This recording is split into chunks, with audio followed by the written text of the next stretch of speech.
And my best mediation work that I do, and we train this, is mediation in absentia, is we've created the conditions and it's so powerful, I can now leave the room and you've got this. And that for me is the best mediation. Best mediations I do is when I'm making a cup of tea in the nearest kitchen for the parties.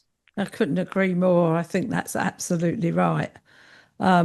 It's that, that's what we do. We create the conditions. We Yeah. don't fix anything. We're not telling anyone what to do. We're not directing. Correct. Yeah. We're offering people a different set of lenses and creating a space, a comfortable space for people to explore those lenses and see what fits and what doesn't. Absolutely. And just to make those adjustments, again, I'll talk about actions, interactions, and reactions. I was working with two executive, very senior leaders from an organization. And the way that one of them was talking to the other one was really, it was challenging. The language that was being used was very challenging, but they were at the level where it was almost tolerable.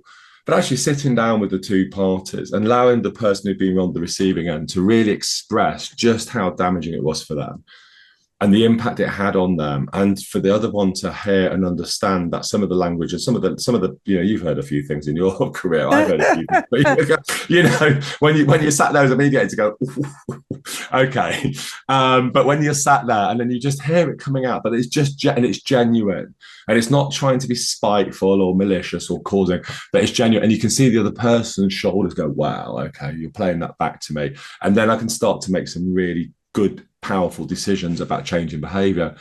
And it's in that moment, and I think that kind of leads me into some thinking around behavioral change, because organizations, the rules-based system is designed to either manage behavior or change behavior or create the behaviors that we need. I don't think people truly recognize that the most powerful way to drive behavioral change is to give people agency and a deep sense of understanding of the impact of their behavior on another person. And you don't get that through investigative processes or hearings or determination panels or so on and so forth. Everyone's in defend and attack mode and black and white and right and wrong, and the finger of blame is pointing around.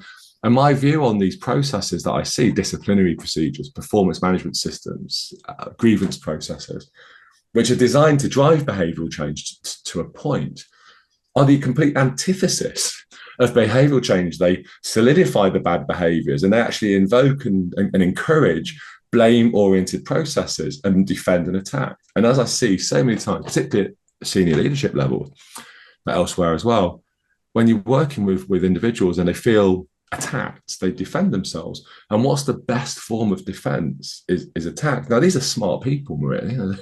They lie in bed thinking about this. They can process the complexity and they realize they're under attack. So I'm going to get my defense in, my attack in first. And so it creates this powerful dynamic between very intelligent, articulate people who are just constantly attacking each other. It's exhausting. You can see it on their faces. Yeah. They are exhausted and traumatized and hurt and harmed, and their careers are destroyed.